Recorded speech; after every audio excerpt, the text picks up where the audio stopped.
हमारे पीछे आप जो देख रहे हैं काफ़ी भारी भरकम बुलडोजर है। दरअसल इसका कमस्तू 275 है, ये कमस्तू का बुलडोजर है।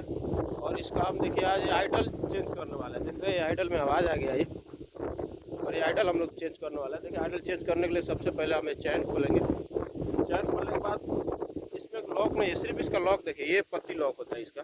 देख रहे हैं ये सिर्फ ये पत्ती लॉक है, ये वाला नीचे आप देख रहे होंगे ये। और ये 4 बोल्ट इधर, 3 बोल्ट इधर, 3 बोल्ट इधर, 6 बोल्ट खोलेंगे और आइडल सिर्फ बाहर खींच देंगे।